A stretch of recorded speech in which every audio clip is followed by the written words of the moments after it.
Bentrovati, Focus Attualità.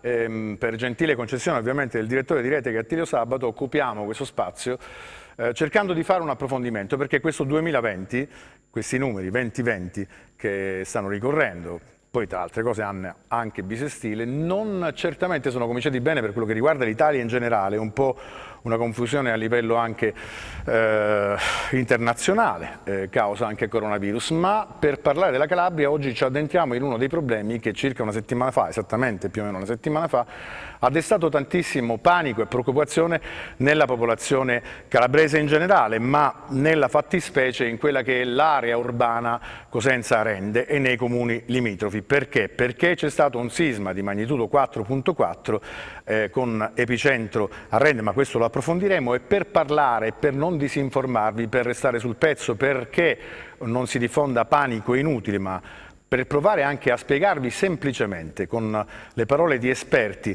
quello che è la verità. Quella che è la verità relativamente al terreno e alla Calabria, ai rischi che esistono e che derivano per l'appunto da eventi di questo tipo. Abbiamo degli ospiti e quindi trattiamo questo argomento sia da un punto di vista scientifico che da un punto di vista scientifico ma applicato anche alla psiche umana, perché ciò che deriva poi da eventi naturali di questo tipo scatena anche delle psicosi ed è chiaro che vanno affrontate anche quelle. Per cui gli ospiti di oggi sono due professori universitari dell'Università della Calabria, il professor Gino Miroche-Crisci del Dipartimento di Scienze della Terra e Unical, è un po' più abbreviato come definizione del Dipartimento, e poi il professor Mario La Rocca, già ospite immediatamente dopo questo avvenimento, l'evento conseguente al sisma, ma per parlare di atteggiamenti, di comportamenti e di tutto ciò che poi ha destato tutta questa preoccupazione abbiamo la dottoressa Francesca Cuccurullo, che è una psicoterapeuta cognitivo-comportamentale. E questa è una cosa che piace a me, ma che soprattutto spero sia utile e necessaria anche a voi che ci ascoltate. Parliamo di rischio sismico e cominciamo ad aprire questo nostro approfondimento parlando del territorio calabrese, che pare sia ad elevato rischio sismico. Quali sono le caratteristiche di questo nostro territorio? La Calabria è una regione che dal punto di vista geologico ha una storia molto complessa, lunga nel tempo, che è ancora in atto. È una situazione strutturale, come diciamo noi, molto complessa. Abbiamo raccontato già diverse volte in questa televisione qual era la fantastica storia della Calabria, e in questo momento la Calabria si trova in queste situazioni di continuo stress tettonico dovuto a diversi motivi. Non ultimo il sollevamento che la Calabria ha in atto in questo momento, che purtroppo, come si disse in altre occasioni, questo sollevamento della Calabria non avviene tutto insieme, ma avviene a pezzi.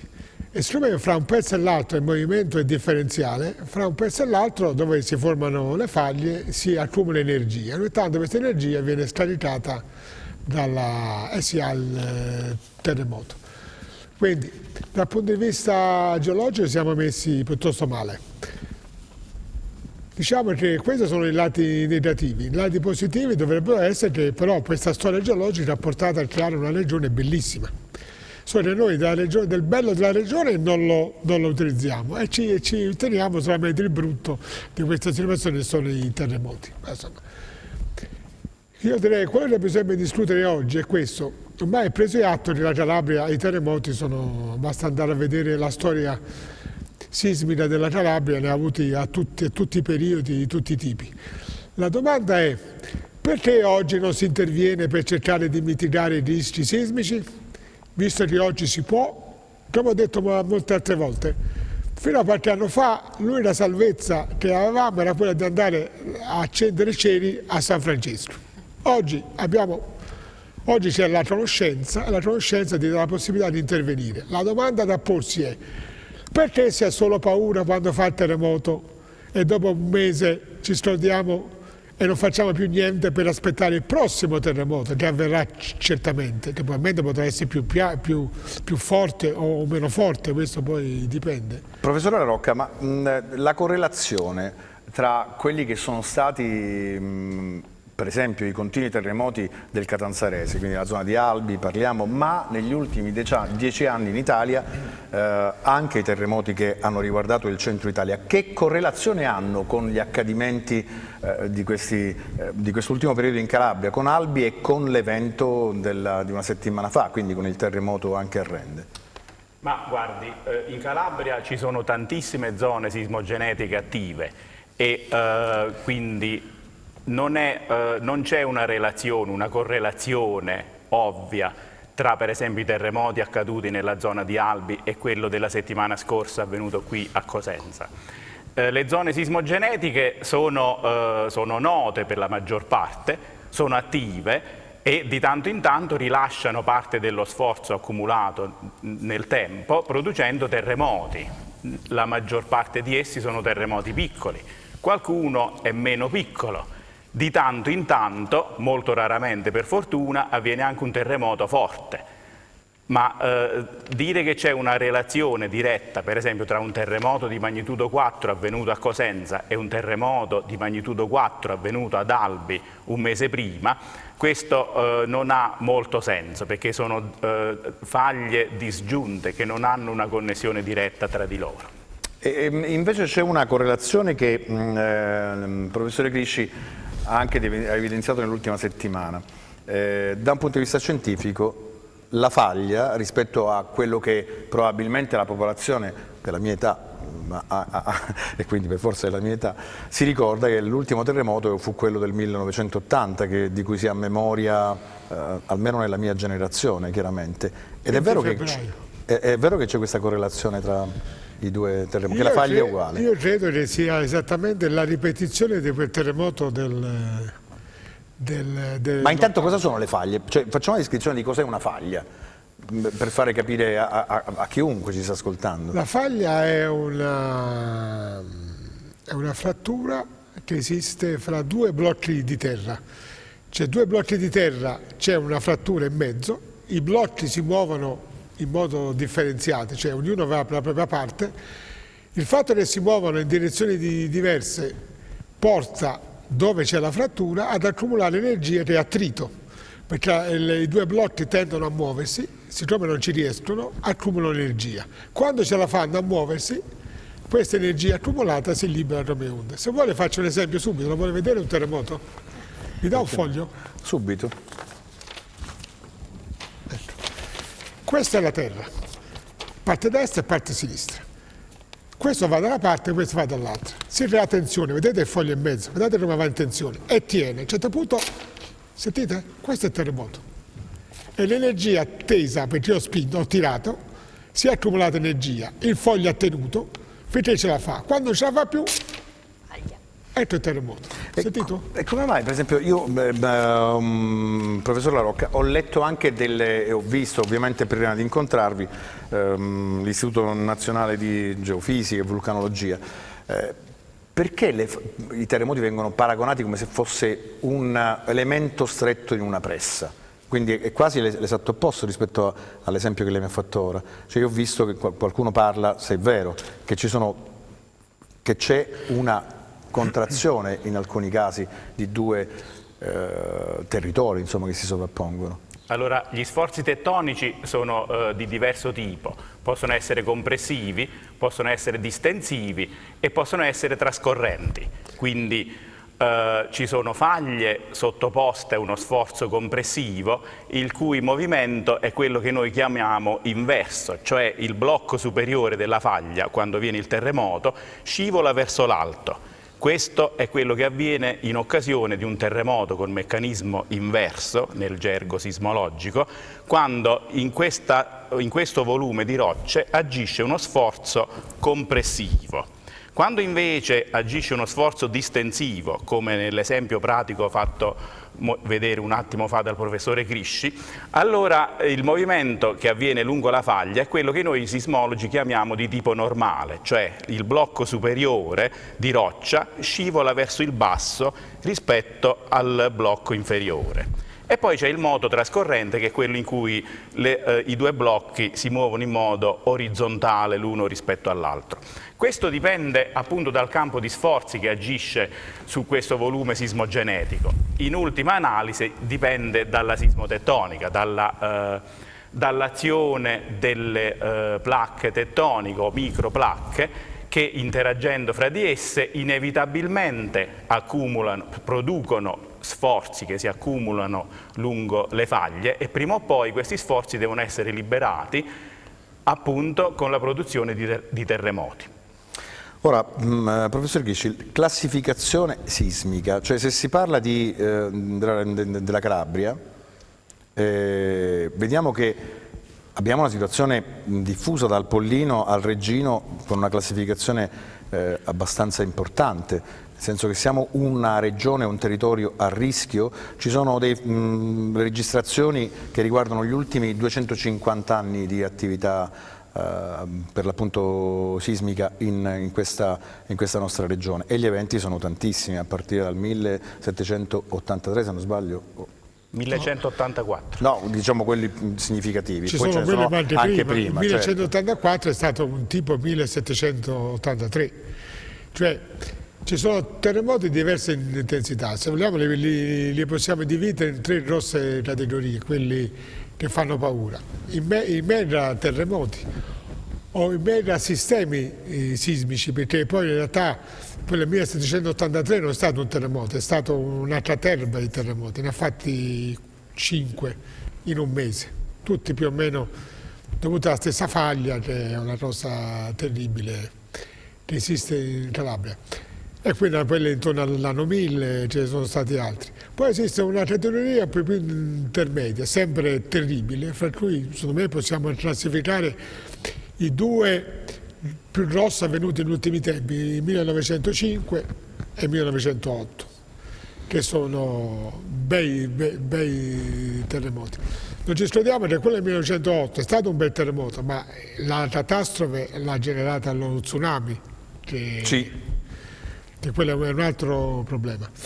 E poi abbiamo una terza categoria, che sono quelli che vanno intorno al 5, 5,5, insomma da 6 in giù, che sono quelli che insomma fanno danni, però non uccidono anche delle persone, ma insomma quello che notiamo, ora chiedo conferma alla Roccia, è che siccome la Calabria dal punto di vista geologico, come ho detto prima, è divisa a pezzi, cioè ognuno ha tutta una storia complicata, gli eventi sismici non sono la stessa cosa a nord della Calabria e a sud della Calabria. Diciamo a sud della Calabria ce n'ha alcuni molto meno numerosi ma più forti.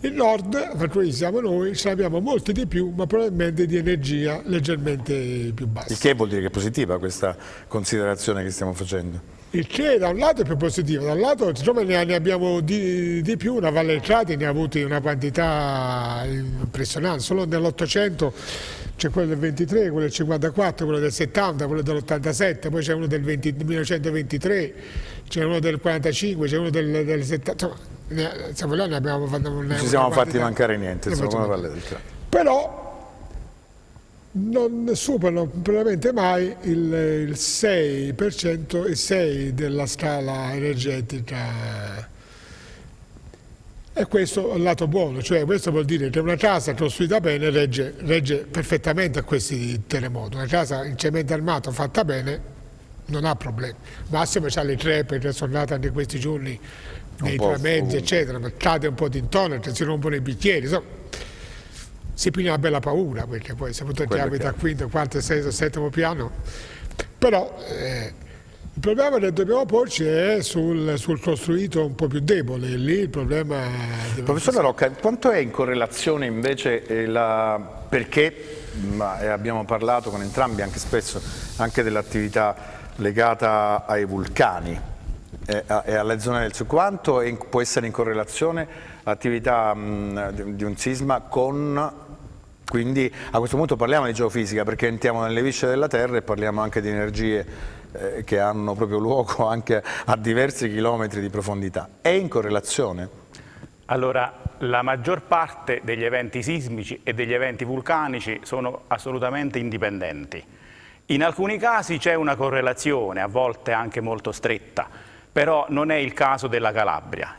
Nell'arco calabro i vulcani sono numerosi, ma sappiamo bene sono localizzati nel Mar Tirreno, quindi a una distanza ragguardevole dalle terre emerse, quindi dal territorio regionale calabrese. Ci sono le isole Eolie, poi ci sono decine di vulcani sottomarini, di cui alcuni attivi, è noto questo, ma diciamo, la loro attività è indipendente assolutamente e completamente da tutti i terremoti che avvengono invece in Calabria, perché sono, diciamo, due manifestazioni diverse di un processo geodinamico a larga scala che si realizza quindi in modo diverso. Da una parte nascono e si evolvono i vulcani, dall'altra parte invece ci sono le faglie, le zone sismogenetiche e quindi i terremoti di cui ha parlato poco fa il professore Crisci. C'è una domanda che invece vorrei riporgere al professore Crisci, che è relativa agli intervalli di tempo. C'è chi scrive che generalmente sono 50 anni perché c'è una sorta di misurazione, invece a sentire chi come voi ne capisce non c'è la possibilità assoluta di prevedere, nonostante poi i sistemi di rilevazione che sono stati migliorati ovviamente nel tempo, non c'è la possibilità di prevedere un terremoto perché parte dell'ansia che si è generata dopo la scossa di 4.4 nel territorio dell'area urbana di Cosenza e Rende è stato perché qualcuno ha avuto questa felice, molto infelice idea di annunciare delle scosse di assestamento e probabilmente un'altra scossa analoga a quella che era già accaduta. Esiste questa possibilità di prevedere quando un terremoto può arrivare? Assolutamente, per ora so che ci sono studi in atto, forse lui ne sa qualcosa più di me, visto che è più addentro porta l'aspetto tecnico-scientifico, ma finora siamo ben lontani dall'uscire a prevedere quando fa evento sismico. Si hanno una stima che l'una cosa certa le sappiamo e questa è la prima lezione quando facciamo il corso di geologia, si chiama la legge dell'attualismo. Tutto quello che noi, l'uomo, l'essere umano ha visto succedere, risuccederà. Quindi che la Calabria sia una zona sismica lo sappiamo perfettamente, che ha fatto i terremoti lo sappiamo perfettamente, che li farà lo sappiamo perfettamente. Quando verrà è un'illusione, si fa una stima, in genere terremoti di quel tipo intermedio, come dicevo prima, insomma buoni, ma mediamente si dice che hanno un ritorno di 100 anni, ma non vuol dire niente, poi lo può fare dopo 70, lo può fare dopo 150 anni, anzi speriamo che lo faccia dopo 150 anni perché dal 1908 sono passati più di 100 anni, quindi in teoria questa equazione dovrebbe funzionare, ma non funziona, anche perché sono talmente tante le faglie che abbiamo in Calabria, le faglie, come diceva lui, sismogenetiche, che tu non puoi tenere sotto controllo tutto il sistema. Qui è un tipico esempio di prevenzione. Noi conosciamo l'energia dei terremoti che può fare una certa zona. Sappiamo come intervenire, dobbiamo intervenire. Almeno nel costruito nuovo, dico, lasciamo stare, si può intervenire e poi se possiamo parlare 5 minuti del costruito è molto interessante, ma si può intervenire. Quello magari lo facciamo in una seconda parte perché invece è importante entrare poi in relazione su quanto poi la colpa dell'uomo influisce, sapendo che questi sono fenomeni assolutamente naturali per cui poco ci possiamo fare, ma probabilmente dal punto di vista della prevenzione lì vorremmo anche capire come possiamo muoverci. Invece la prima domanda a Francesca Cuccurullo, dopo la settimana scorsa, dopo questo evento, proprio perché ti occupi anche di questo tipo di assistenza, qual è stata la reazione diffusa che tu hai letto, al netto del fatto che io come tanti altri ci siamo impauriti, chi più chi meno? Guarda, allora sicuramente si è sviluppato tanto panico, però una reazione iperemotiva è assolutamente frequente dopo delle calamità naturali, di media o di grande impatto e di solito rientra entro le prime 2 o 3 settimane, quindi l'80% delle persone reagisce emotivamente con una serie di sintomatologia ansiosa, panicosa, un po' depressiva e una serie di emozioni che vanno dalla paura alla tristezza e anche alla rabbia. Immagina, io volevo riprendere proprio 2 concetti che ha detto il professore Crisci, no? Parliamo di prevedibilità che non si può assolutamente, insomma, scientificamente provare, e parliamo di paura. Il nostro ambiente ci rimanda a percezioni e informazioni su cui noi organizziamo la nostra vita, quindi la paura di una calamità naturale è assolutamente naturale. Come fronteggiarla diventa il punto focale, quindi immaginiamo che questo ambiente che ci manda informazioni e percezioni di un tratto viene scombussolato. Quindi viene a mancare quello che è il nostro senso di sicurezza, che è uno dei bisogni primari dell'uomo, per cui inevitabilmente si crea il panico. Però si può affrontare, non bisogna creare allarmismo, anche perché, come diceva il professore Crisci, si deve lavorare sulla prevenzione. Quindi noi abbiamo... Ci arriviamo. Posso fare una domanda? Sì, assolutamente sì. Siccome di queste questioni, tipo oggi, ne stiamo parlando da 20 anni, mi ricordo la prima trasmissione che facevamo in questa sede, credo risale da 25 anni fa, dicevamo veramente le stesse cose, no? Perché appena c'è stato, no, proprio dopo il terremoto dell'80, ripeto. Sì. No, forse 80, ma quasi.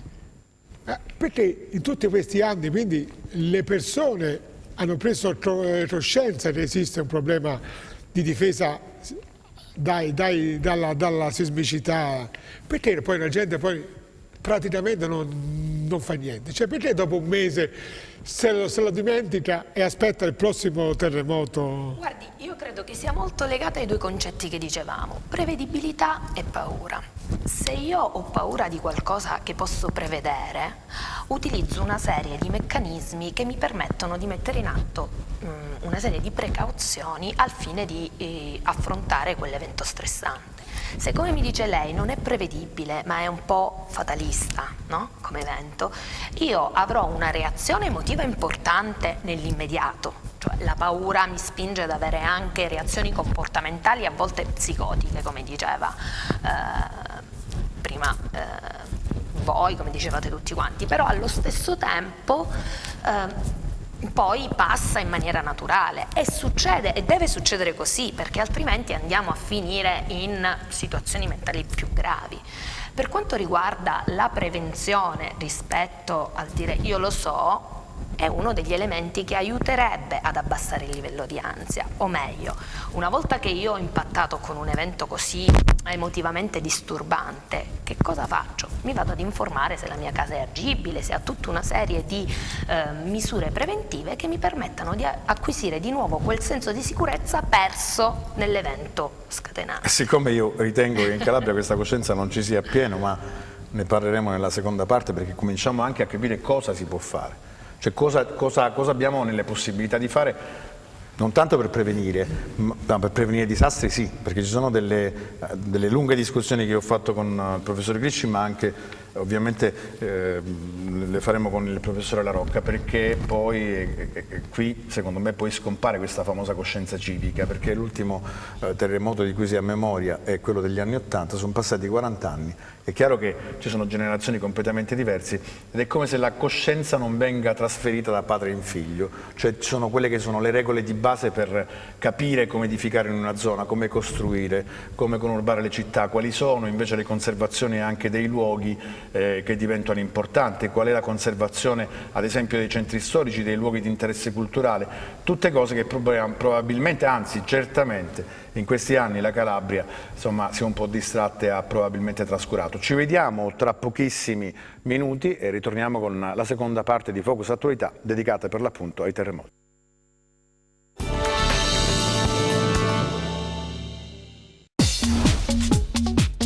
Cerca Teleeuropa sul tuo Play Store o Apple Store e scarica la nostra app.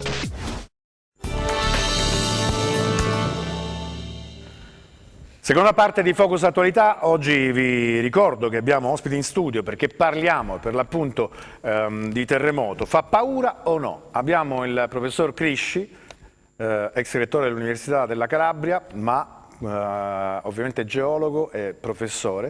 Il professore La Rocca, che è invece un geofisico, per cui siamo sulla superficie terrestre ma anche sopra e sotto la superficie terrestre, e poi per parlare di sopra e sotto di involucri, di anime, di pensieri e di paure, abbiamo anche la dottoressa Francesca Cuccurullo che per l'appunto si occupa anche di questo aspetto che è un po' più legato agli accadimenti sia del panico immediato, nell'immediato del momento in cui si consuma quella che è un evento naturale che fa paura, ma come parlavamo in chiusura della prima parte, a una domanda precisa del professore Crisci e della dottoressa Cuccurullo, ma perché questa paura poi non genera un tentativo di cambiamento da parte del calabrese, in questo caso perché stiamo parlando del nostro territorio. A proposito di questo, ricominciamo con il professore La Rocca con un giro di domande. Distinguiamo, se dovessimo dividere, visto che abbiamo parlato delle faglie, ce ne sono tante, ci sono diverse problematiche, quindi sono completamente diverse tra di loro, ma se dovessimo dividere ipoteticamente, visto che c'è una zona un po' meno a rischio che è al nord della Calabria ai confini con la Basilicata, forse è quella classificata con un rischio meno alto, diciamo. Se dovessimo dividere la Calabria ipoteticamente in 3, in questo momento come sta la situazione, com'è la situazione? Ma in effetti diciamo, la carta delle zone sismogenetiche italiane racchiude appunto la Calabria in 3 zone sismogenetiche, una più a nord con una pericolosità più bassa e poi il resto della regione diviso tra 2 zone sismogenetiche, una sul versante tirrenico e l'altra versante ionico. La realtà è complessa, ora è stato fatto moltissimo lavoro, ce n'è da fare ancora di più. Intendo dire, noi prendiamo atto di quello che conosciamo, prendiamo in considerazione moltissimo i terremoti avvenuti nei secoli scorsi per elaborare e produrre delle mappe di pericolosità sismica. Un limite di questa nostra analisi è quello del tempo. Noi siamo abituati a pensare, ad agire secondo i nostri tempi, ma i tempi geologici sono estremamente più lunghi e quindi il comportamento delle faglie, il comportamento delle placche tettoniche, l'interazione tra di esse e quindi di conseguenza l'accadimento dei terremoti segue delle regole temporali che noi non riusciamo a comprendere appieno.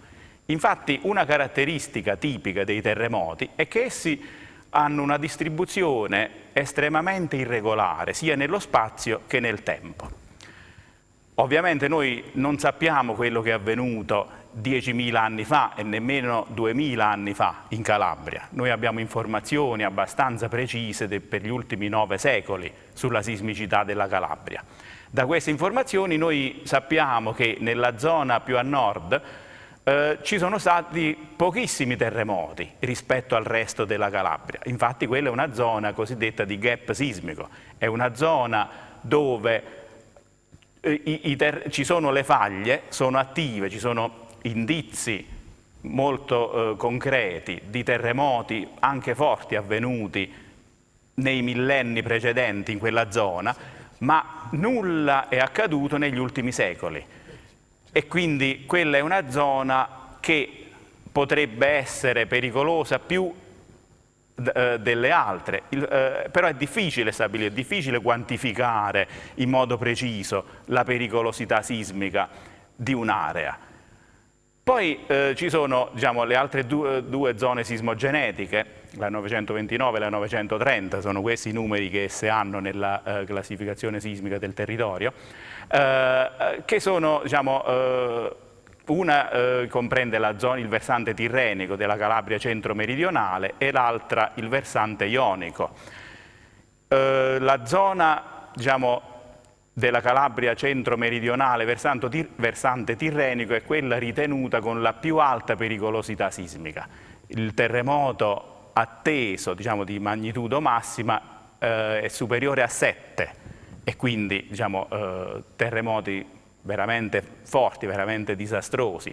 E questo ovviamente ha molto senso. C'è una classificazione dei terremoti rispetto anche alla scala di misurazione, per cui un terremoto di magnitudo 7 è un terremoto, se già 4.4 ha fatto paura, 7 penso che possa fare molto più che paura. Ma un terremoto di magnitudo 7 può causare disastri immani. Magnitudo 7, per intenderci, il terremoto del 1908 di Messina e Reggio è stato valutato 7,2 come magnitudo, quindi ha devastato entrambe le città sullo stretto, ha prodotto un maremoto, ha prodotto effetti sul territorio notevoli, cioè parlo di frane, parlo di fratture nel terreno, liquefazione del suolo, tutta una serie di fenomeni che si verificano solo quando c'è uno scuotimento veramente forte. Per scuotimento del suolo noi sismologi intendiamo l'accelerazione del suolo quando si verifica il terremoto. L'accelerazione del suolo è quella che sollecita le strutture, le case, il terreno, le strade, i ponti, qualsiasi cosa sulla superficie. E la correlazione tra il terremoto, visto che per 2 volte l'ha citato, e il fatto che si possa generare uno tsunami, un maremoto, come è accaduto nel 1908 anche nella zona del Reggino? Beh, perché chi si salvò poi in realtà dal terremoto morì perché lo tsunami, sì, perché la gente si radunò lungo il mare, lungo la costa. Guardi, la correlazione è molto forte quando il terremoto avviene in mare o in prossimità della spiaggia. Il maremoto avviene quando il terremoto provoca un movimento verticale del fondo del mare. Quella è la sorgente del maremoto.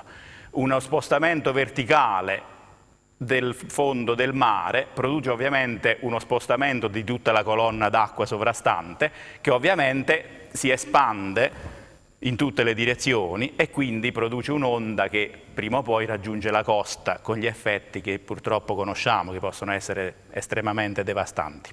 Rispetto alle 3 zone della Calabria che abbiamo appena sentito, in cui viene distinto, anche dal punto di vista geologico questa nostra terra, c'era una suggestiva, un racconto che anni fa un professore Crisci mi fece anche su quelle che può essere l'influenza sui caratteri dei calabresi, perché è chiaro che c'è un'età geologica che viaggia con dei tempi molto più lunghi di quanto poi invece un essere umano può resistere, ma il fatto che geologicamente la Terra si ritrasmette dei codici perché si muove, perché ci sono degli assestamenti, ma gli uomini sembra non comunicare, cioè che le generazioni non riescano a comunicare tra di loro, tant'è vero che a me piacerebbe risentirla questo racconto che lei mi fece tempo fa. Non mi ricordo, il tempo è passato, ma quello che io sono fortemente convinto è che i terremoti sono stati forse l'effetto che ha più condizionato la storia della Calabria. Io credo che la Calabria non si è mai più ripresa dal terremoto del 1783, che ha di fatto distrutto la Calabria. Voi immaginate, fece 5 terremoti in un mese, tutto di magnitudo tipo quello di Messina, ma non ne ha fatto uno, ne ha fatti 5. Una l'ha cominciato dallo stretto, poi il secondo l'ha fatto sotto Aspromonte, poi il terzo l'ha fatto, il più forte l'ha fatto in zona di Gioia Tauro, poi l'ha fatta... Quindi in quel caso interessano tutte quante le faglie? No, una sola faglia. Una sola faglia? Una sola faglia che è talmente grossa questa faglia che noi per decenni non l'abbiamo vista, perché ci camminavamo sopra e non riusciamo a vederla, perché è così grossa che da una visione diretta ci sfuggiva. L'abbiamo vista solo quando abbiamo avuto a disposizione le foto da satellite. Allora, vedendo la Calabria molto in piccolo, si vedeva questo sbregio spaventoso che attraversa parte dallo stretto e arriva fino alla stretta di Catanzaro, cioè poi si fa tutto nel lato tirrenico purtroppo, perché il Tirreno è quello messo peggio. Quindi io credo che questo comportamento, questo dover combattere continuamente, ciclicamente contro questi eventi naturali distruttivi, che poi sono distruttivi, fortemente distruttivi, credo che abbia condizionato molto proprio la natura e la cultura del popolo calabrese. Soprattutto ha causato un fenomeno che è ancora presente oggi, l'isolamento delle diverse comunità delle cose calabrese. Questo, quando avvenne il famoso terremoto del 1783, le prime volte, dopo 6 mesi, il re di Napoli mandò qualcuno a vedere cosa era successo. Immaginate cosa era successo. 130 laghi o più, malaria a dodò, cioè una cosa apocalittica. Oggi fortunatamente abbiamo la protezione civile, che sarebbe intervenuta in modo molto diverso. Allora non c'era, ma insomma... Però qualche vantaggio l'ha avuto, perché giusto le cose belle che noi per esempio non conosciamo, che a seguito di quel terremoto Il primo regolamento antisismico del mondo è stato fatto in quel periodo lì e furono costruite le prime case veramente antisismiche in quel periodo lì. Le case baraccate che ora stiamo riscoprendo furono costruite dopo quel terremoto, giusto nella zona del Regino, e hanno resistito fino ad oggi. Ancora esistono in realtà. Ecco, esiste. Infatti io vorrei che diventassero anche un vincolo, perché sono l'esempio classico come si reagisce a un evento positivamente. Una psicoterapeuta comportamentale, no? Cognitivo-comportamentale, che ha a che fare un po' con tutto il territorio regionale, li distingue queste differenze che esistono tra i popoli del nord, del centro della Calabria, del sud? Assolutamente, Esiste questa... sì, assolutamente, a prescindere proprio dal contesto italiano, no?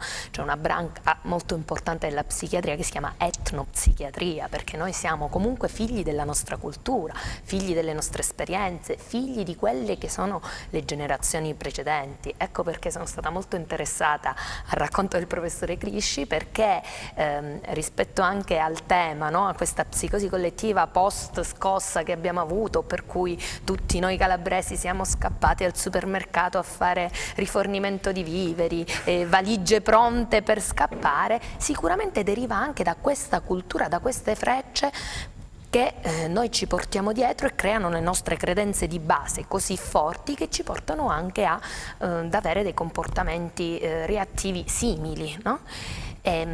La cosa che mi colpiva era anche il fatto che appunto da una catastrofe si può reagire positivamente, assolutamente così, perché in situazioni imprevedibili che non dipendono dall'uomo appunto, ma dipendono dalla natura, calamità naturali, terremoti, tsunami o anche diciamo quegli incidenti mortali scioccanti che fondamentalmente la morte che non ti aspetti di qualcuno e dei tuoi cari, a volte scatenano anche strategie dette di coping, cioè o di resilienza, no? Il fisico, il chimico mi potrebbero dire, per cui ti riadatti al nuovo assesto e paradossalmente riesci a scoprire anche risorse che prima non pensavi di avere perché non avevi avuto nessun evento che te le ha messe in discussione.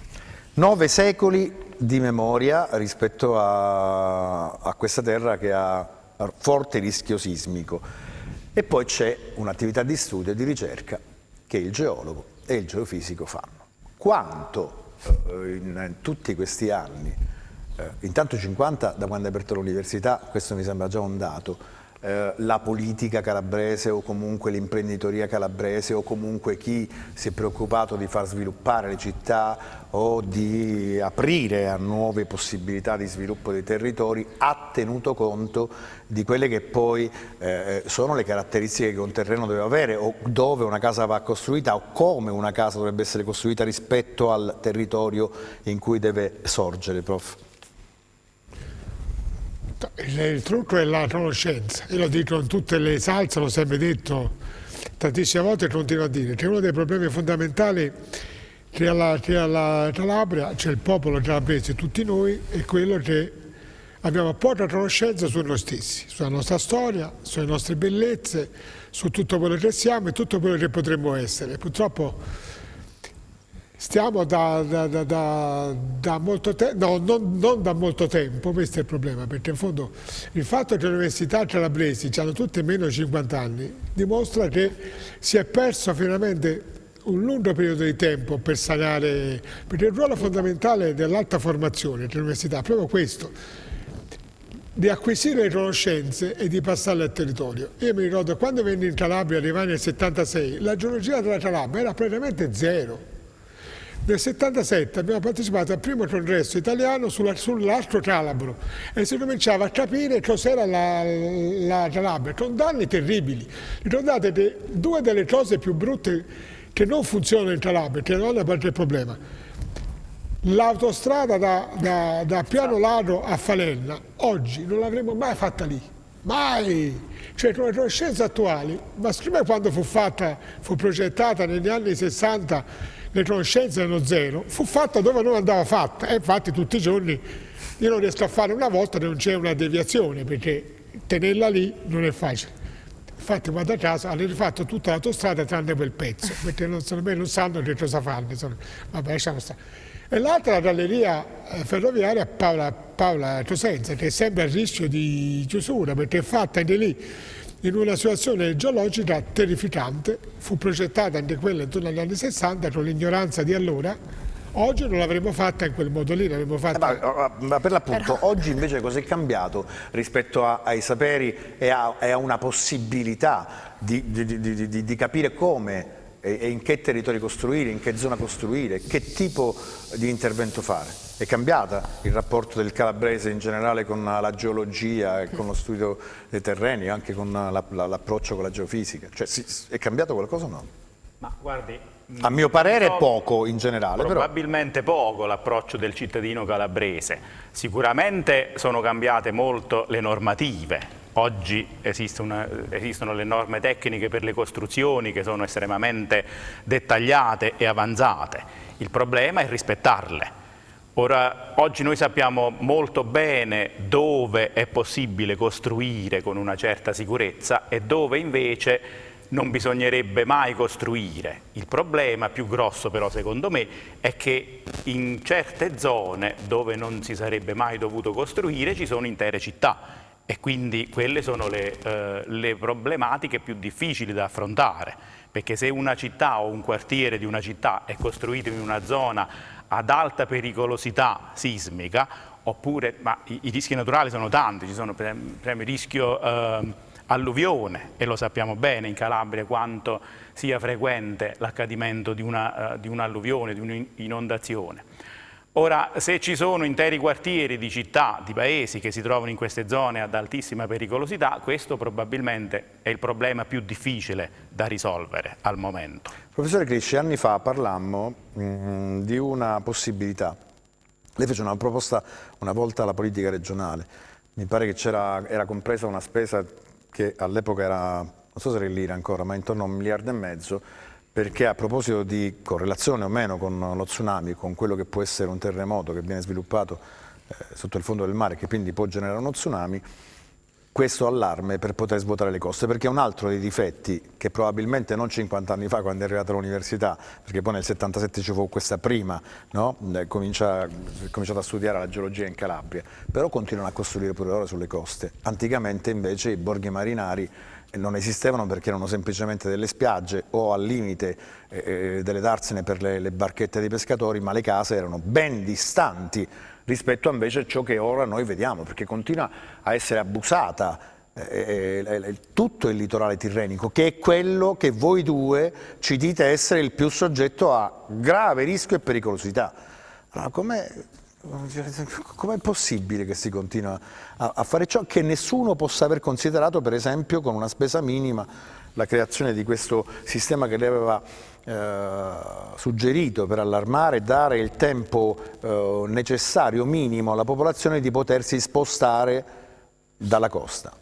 Sono le incongruenze del sistema politico calabrese. In quel momento non c'era a dirigere la Calabria qualcuno che riusciva a capire, faceva sempre i propri interessi personali. Quello che non riusciva a capire, quando suggerimmo questo progetto di fare una rete di allarmi ovviamente sonori lungo tutto il Tirreno, con costi relativamente bassi, secondo me era un vantaggio enorme anche per chi l'aveva proposto, perché potessi mettere una medaglia, dire è la prima zona di tutto il Mediterraneo che ha un sistema di allarme anti-tsunami, era un vantaggio enorme. Io personalmente, fosse stato politico, l'avrei sponsorizzata. E invece la gente non riesce a capire neanche i propri interessi personali. Io credo che questa è una cosa che andrebbe fatta, lo possiamo fare anche ora, di fare una zona di allerta, perché il grosso problema che diceva prima dei vulcani sottomarini non è che i vulcani sottomarini non hanno mai paura. A me non mi risulta mai che un vulcano sottomarino ha creato qualche problema a qualcuno nel mondo, non in Italia. Però sappiamo con certezza che hanno innestato degli tsunami, perché questi vulcani sottomarini, per cause che non stanno a precisare, possono causare delle grosse frane sottomarine. La frana sottomarina innesta, il solito movimento di acqua, innesta degli tsunami. E noi abbiamo le prove che nel Tirreno abbiamo avuto nel passato alcuni tsunami, pochi la verità, non come terremoti. Però lo potrebbe fare. cioè potrebbe venirci dalle olie, c'è stato un grosso problema a Stromboli. Secondo me si fa, perché anche per pochi minuti, per poco tempo che c'è fra scatta l'allarme e in fondo per le fasce tirrene è velocissimo, tutta la gente si sposta dietro la ferrovia. Chiaro. E si salvano tutti, non ci vuole molto. Basterebbe pensare ai paesi che erano stati anticamente costruiti. Cioè, No, perché... L'ignoranza sta nel fatto di essere tutti quanti scesi a costruire sulle spiagge. Ma questo è il problema, lo tsunami una volta non faceva paura perché tutti i paesi, anche per altri motivi storici, erano in quota.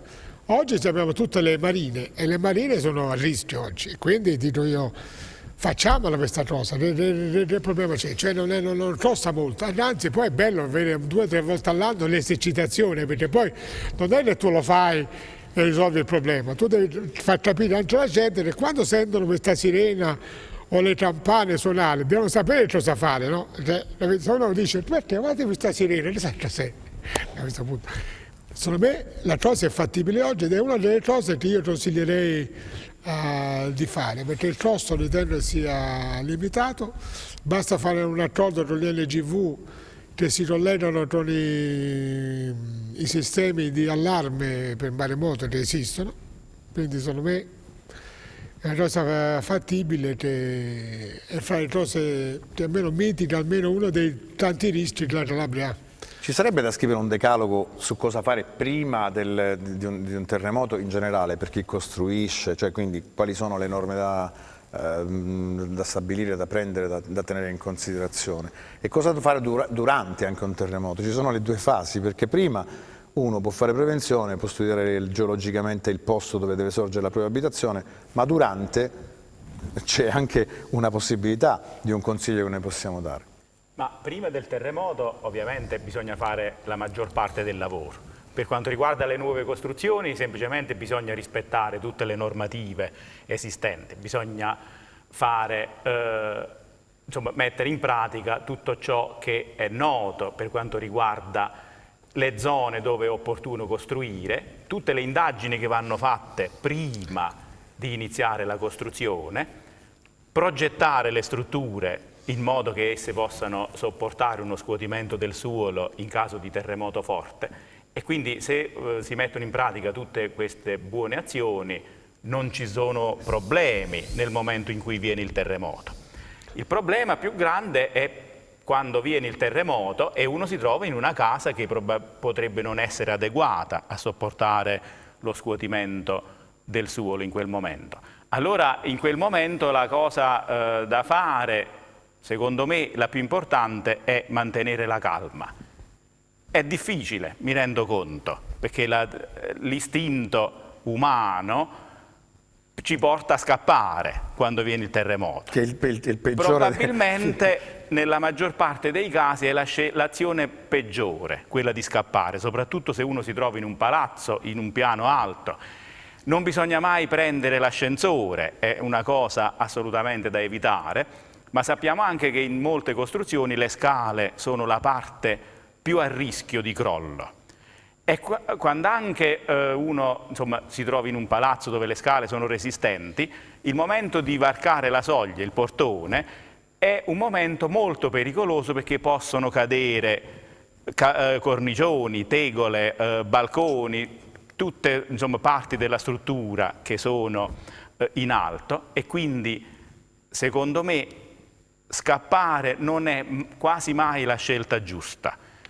Bisognerebbe mantenere la calma, aspettare che termini la scossa, dopodiché trovare i muri portanti, che sono quelle regole fondamentali. Sì, ripararsi sotto un tavolo, sotto un arco, sotto una struttura solida, e poi dopo il termine della scossa uno si va un attimo, riprende consapevolezza di quello che sta accadendo, allora prende le chiavi, prende una torcia se è notte, prende quello che gli serve e si allontana. Invece dal punto di vista... Ah sì, come no, certo. Queste sono le cose fondamentali, però ci sono anche dei piccoli accorgimenti, anche nei terremoti medi che non hanno... Per esempio, io per dire cosa ho fatto a casa mia, io ho fissato tutti i mobili alle pareti. Ecco. Soprattutto gli armadi, perché uno se sta a letto, fa una scossa, gli cade addosso uno di quegli armadi che abbiamo nelle camere. Chiaro. per un terremoto è insignificante. Allora questi accorgimenti sono fondamentali, come tenere, giustamente ha detto lui, una torcia in casa, è fondamentale, perché uno fa un terremoto di notte, la prima cosa che va via la luce. Se immagina uscire al buio con la paura che uno ha, sono successe, abbiamo i dati nei terremoti passati, tragedie solo per questo, non dovute al terremoto.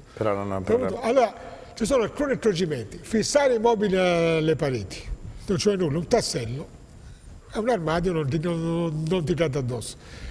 La luce, avere un sistema che quando va via la luce tu non... Ci sono questi piccoli accorgimenti che anche dove non c'è un terremoto terrificante funzionano perfettamente. Curiamo invece, chiudendo perché siamo giunti al termine, la psiche un po' e l'anima.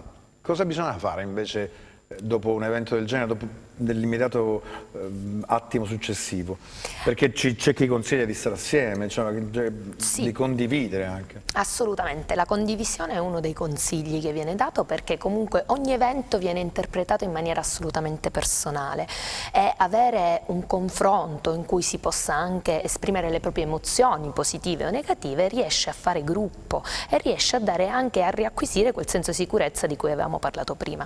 Mi è piaciuto molto il termine consapevolezza. Si sa bene che quando si ha un evento così inaspettato e devastante, la paura la fa da 90, come si suol dire. Quindi sicuramente nei momenti di lucidità e di consapevolezza fare tutti quelli piccoli accorgimenti preventivi, e poi le reazioni naturali dell'uomo a un evento così, o alla paura o al pericolo, sono 3: attacco, fuga e freezing, e sono le stesse reazioni che hanno permesso all'uomo di evolversi e di superare la selezione naturale. Quindi la paura è assolutamente naturale, come gestirla è una questione anche di allenamento. Un'altra cosa importante rispetto ai bambini: io ho notato che molte difficoltà la fascia tra i 40 e i 45 anni, che solitamente sono genitori di bimbi medio-piccoli e hanno anche genitori anziani, quindi hanno tutto un bagaglio di responsabilità, un senso di coscienza maggiore, no? Si sentono i pilastri, quelli a cui fare affidamento. In quel caso non mostrare allarmismo nei confronti dei bambini, perché i bambini potrebbero vivere un momento anche di dipendenza maggiore dall'adulto, elaborare questo evento traumatico in maniera un pochino differente da noi, no? Con delle paure che di solito rientrano come negli adulti nel primo mese, e magari anche raccontare delle favole, non nascondergli la verità, ma dando sempre delle favole con un lieto fine, fargli capire che si può, appunto, dandogli dei suggerimenti su come comportarsi qualora avvenisse l'evento, e che comunque loro ci sono. Siamo giunti al termine, siamo proprio con scadenze e tempi strettissimi, veloce, perfetto. Posso dare un consiglio per continuare questa interessante discussione? Invitate degli ingegneri, perché alla gente deve anche sapere tutto quello che si può fare oggi su un edificio, sia edificio nuovo, ma soprattutto edificio vecchio, per mettere in norme antisismiche, e soprattutto informare la gente sulle norme e sulla legge fatte dallo Stato per favorire, aiutare economicamente chi interviene sul proprio fabbricato, perché la gente non lo sa e pensa ancora che mettere in sicurezza un edificio costi cifre spaventose. Non è vero. Fate una bella trasmissione, chiamate gli ingegneri, chiamate chi ne sa bene queste cose, molto più di noi, e fatelo sapere all'opinione pubblica, che è importante. Abbiamo chiuso questo numero di Focus Attualità, che è stato dedicato per l'appunto ai terremoti, quindi alla paura o meno dei terremoti, ma soprattutto abbiamo provato a raccontarvi quello che è la storia geologica della Calabria dal punto di vista proprio del sisma, ma anche dal punto di vista di come poter fare per, se non altro non dico prevenire, perché non si può prevenire un terremoto, ma certamente si può mettere più in sicurezza, e l'ultimo consiglio del professore Crisci è stato molto importante. Un grazie per cui al professore Gino Miracoli Crisci, al professor Mario La Rocca, un grazie a Francesca Cucurullo, che rivedremo nei prossimi numeri, perché stiamo pensando anche di approfondire il dialogo con voi anche da questo punto di vista, perché riteniamo in questo momento sia molto importante. Vi ricordiamo che questa è 10, noi sul 10 vi diamo 24 ore su 24 informazione, per cui non cambiate canale, e al prossimo numero di Focus.